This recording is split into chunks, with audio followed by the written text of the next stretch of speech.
Alrighty, so today we're going to do the last news of the week of 2022, and originally I was going to do this video tomorrow, but I decided that I'm actually going to do a video looking back at the storyline of 2022 in MLS, because it's only fitting, the fact that we do that video on the very last day of 2022. But today, the first thing we're going to talk about in the news of the week has to be about the legend of Pele. So we all heard about the news yesterday that Pele unfortunately passed away at the age of 82, and obviously there was definitely a lot of condolence was sent in the soccer and football world. Pretty much every single team in the world, and even every single player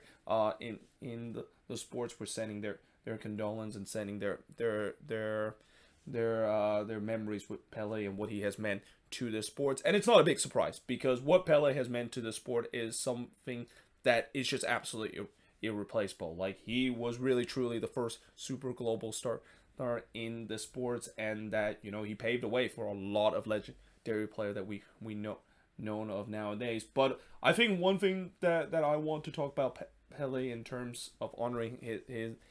his legacy has to do his impact in terms of here in the US, because when the NASL was founded back in the late 60s and even into the 70s, the league still didn't really have a lot of interest, because, you know, the American soccer culture was still kind of very small, and that when Pele did go to the New York Cosmos, and a lot of these well-known players that, you know, are kind of past their prime, but they're coming to the US to collect one last paycheck, but especially when Pele went to the Cosmos, that's when it was really the first time where pretty much everybody that maybe they have never watched soccer before, they started to watch the sports. Like, it was getting to a point where the Cosmos, you know, you talk about in the 70s, they were averaging like 40,000 fans, which is kind of unthinkable, consider the soccer culture back in then. And even to this day, that is a massive crowd every single week. And that, yeah, he really kind of, they give a lot of Americans the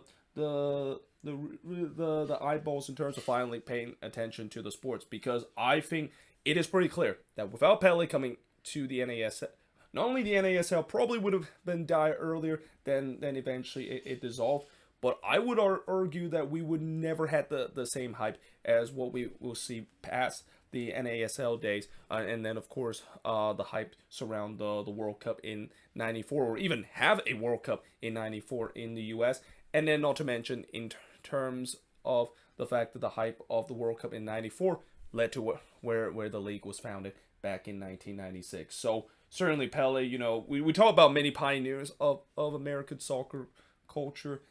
in this country, but I think Pele is probably one of the most, if not the most important in terms of the symbol, because again, you know, that was a time where people, you know, they this was really the first time people were starting to pay attention to it, because, you know, just to mention that name, like, you, even if you don't know anything about soccer, just to mention that name even back then is a huge significant, and that everybody knows who exactly he is. And yeah, like I said, very sad to see him passed away, even though I know a couple of days ago it was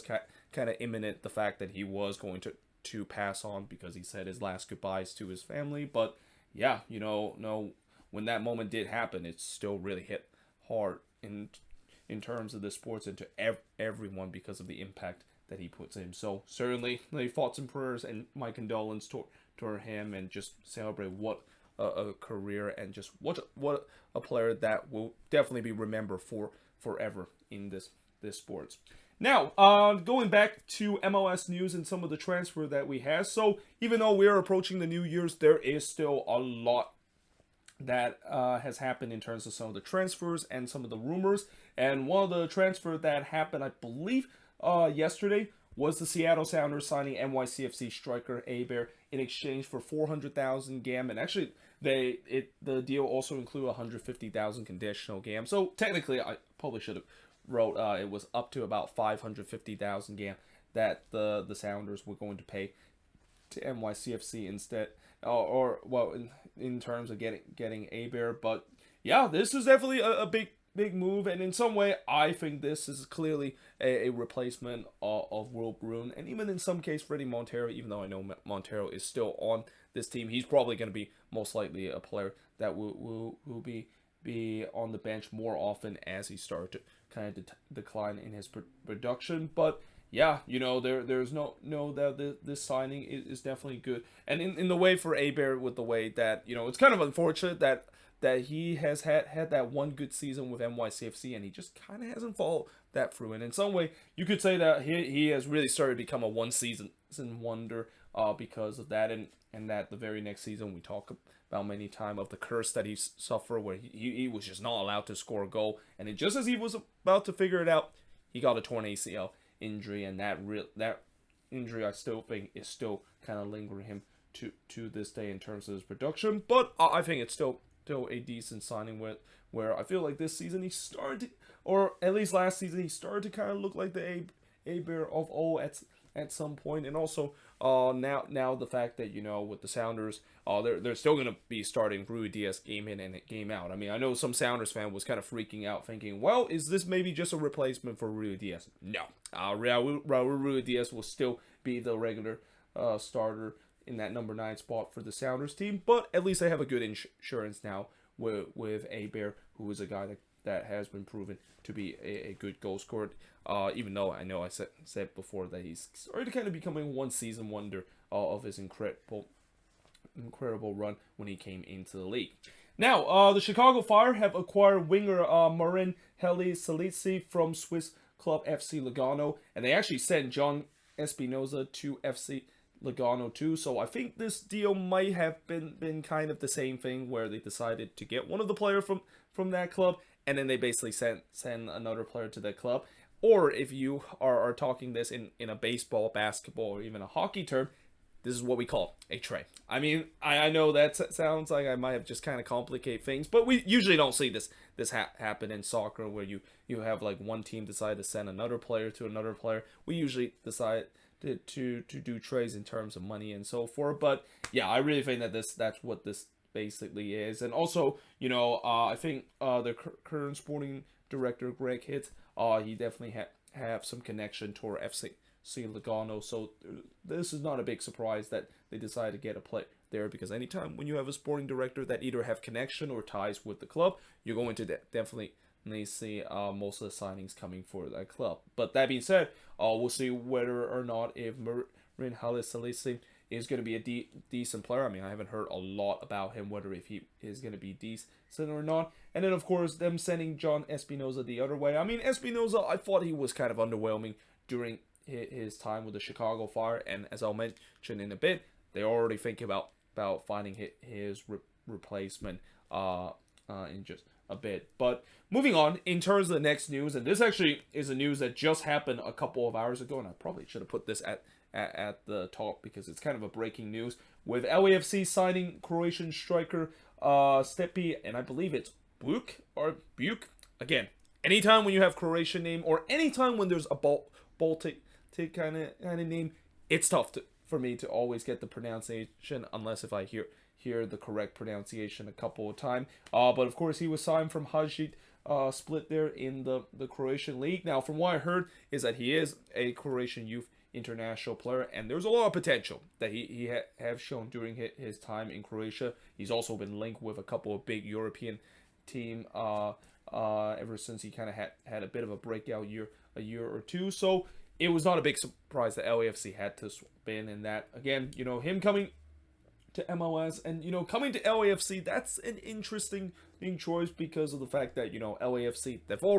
they have embarrassment of riches up front on the attack. I mean, I kind of maybe is a little surprised that they decided to add a little bit more into it, but I guess maybe this means that probably Christian Tello is not coming back for this team, and this maybe is the Christian Tello kind of replacement. And also for him, I mean, it's gonna be tough to try and crack some minutes, because I know Chicho Arango is gonna be the main number 9 for the team for a while, and unless Cherundolo decides to go with a 2-striker system, yeah, he's gonna be a guy that if he wants to get some minutes for this LAFC team, he's going to have to earn it. But we'll see whether if he can do so. And again, from what I heard, he's a very talented player, and that if he definitely shown that during his time with LAFC, and if he's giving it a chance, I mean, again, we we talked about just a second ago, just an embarrassment of riches that LAFC had. Like that is something that is just completely unfair. That LAFC has that much of an attacking arsenal that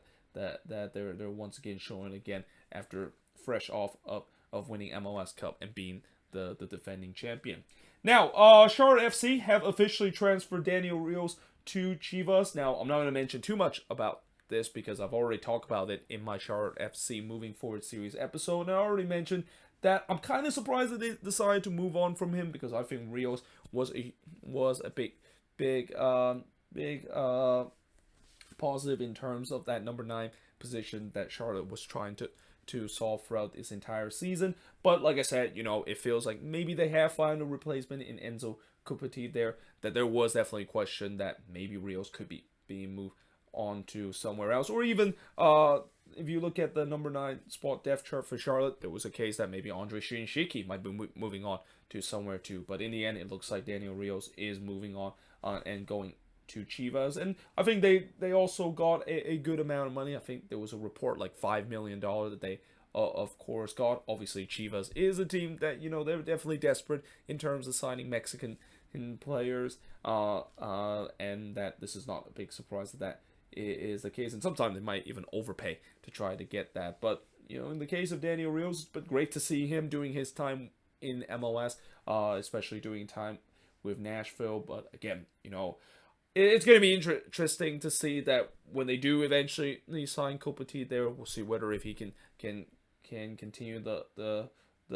quality that Daniel Rios shows, because what Rios gave Charlotte, especially when he came in with the team, was something that I thought they could definitely use for next season or even the season after. Now, Orlando City have re-signed Pedro Gallese to a contract extension. This is a no-brainer. I mean, Pedro Gallese, one of the more top-rated goalkeeper in this league. Though I will say that last year he definitely had a down year, and that they're hoping that he's going to bounce back this season with the way that he definitely wasn't at the top 5 in terms of goalkeeping list in MLS last season. He definitely did make some mistake, but there's no doubt that he's still considered to be a top-tier goalkeeper, especially doing when he came in with Orlando City, where he again doing that year when Orlando City make it to the playoffs for the first time in their franchise history. He was just an absolute wall in front of goal. Now, another player that is also close in terms of signing a contract extension is Christian Roldan. There is a report that he is actually close to signing a 5-year contract extension with the Seattle Sounders. So there's been some rumors that maybe Christian Roldan is maybe thinking about moving on to Europe, and that this may be his last chance to do so, given his age, that he is now really at his prime of his career. But it seems like he's want to go with the Jordan Morris route. He decided to, well, not really the Jordan Morris route, but just kind of a route where he just want to be a Seattle Sounders legend, and he wants to stay with the club, and that the 5-year contract extension will definitely do that. And we already talked about how important Christian Roldan is to this team, and that locking him into a good this contract is definitely going to help the Sounders to retain him. And that I will also say that there is a chance that they can sell him off to Europe, and that I know there's going to be some clubs that is trying to get him, but the Sounders are basically using this as a way that, well, if you're going to get Roldan, then you better pay a hefty amount, because we're not going to let him go, and we're going to make sure that he's going to stay with this team, at least to a point where this team could be on the horizon of a rebuild, with the way that the core that they have right now is started to age a little bit. Now, there is also a rumor from the Seattle Sounders that they are looking to try to send Danny Leyva to Liga MX and trying to send him down to Pumas for about $2 million. Now, Danny Leyva, it was a very disappointing season last year with the Sounders. I mean, he was finally getting some minutes for this team after the Sounders were having an injury crisis, and he really never stepped up. Now, him going to Liga MX, we'll see whether or not if that's going to help his career, and especially going to Pumas, a well-known name in Liga MX, and a team that's known to develop very good young players. I think that could be a good choice for him to go, because I'm pretty sure that he's not going to get a lot more minutes for the Sounders team, with the way that they're going to start get healthier, and especially the performance he put last season, where again, last season he had the chances to show his raw potential that he's been showing for this team for a very long time, and it just turns out to be a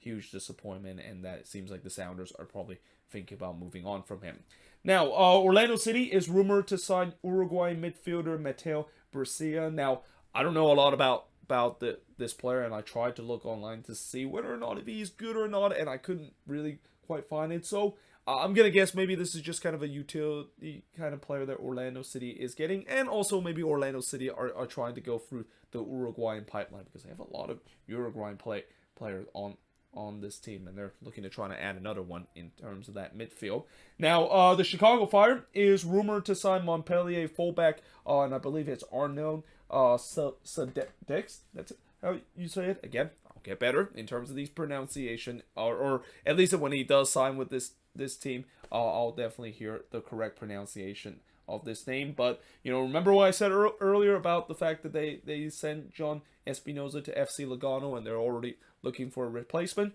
This is the replacement, and from what I also have heard from Montpellier fans and even league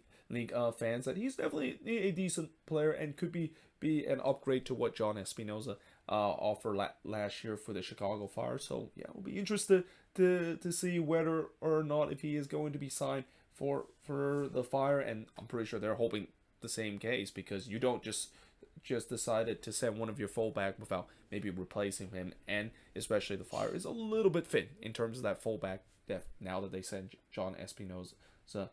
to Europe. Now, the Vancouver Whitecaps is rumored to be interested in Iranian winger Alex Jahanbakhsh. Now, the one memory that I remember with Jahanbakhsh, and it's not a good one, because as a Chelsea fan, I will never forget that moment where he scored that bicycle kick against Chelsea. And, when I watched that game against Brighton, and when I saw that, I wasn't even upset. Like, I just kind of almost applaud with the way that was just an absolute banger of a goal that he scored. But unfortunately, that was really kind of the only highlights of him during his time with Brighton, because he really kind of flopped during that time. And of course, I saw him play a couple of time in the World Cup this year in Qatar, and he was okay, not great, but we'll see whether or not now that he's coming to MLS, and especially going to the Vancouver Whitecaps, whether if that of course is going to help out his career. I mean, right now I think he is currently playing with Feyenoord in the Eredivisie. I don't know if he's getting regular minutes, and if he's not, it won't be a big surprise that he maybe want to go somewhere, especially going to MLS, to kind of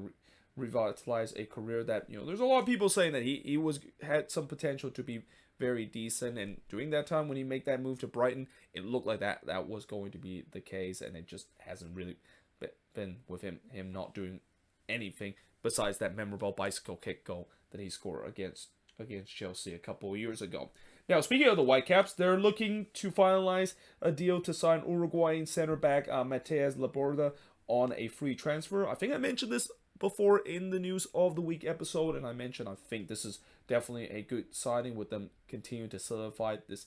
defense. And by the way, later today I will be talking about the Vancouver Whitecaps in the Moving Forward series episode. And for the Whitecaps heading into this season, it's very interesting, because I think for this team, last season was definitely a huge disappointment, especially with the way that it feels like, I talked about many years before how the Whitecaps has been going through a deep rebuild, and that the prior season when they make the playoffs, it feels like their deep rebuild has started to pay off, and they're really kind of forming a decent core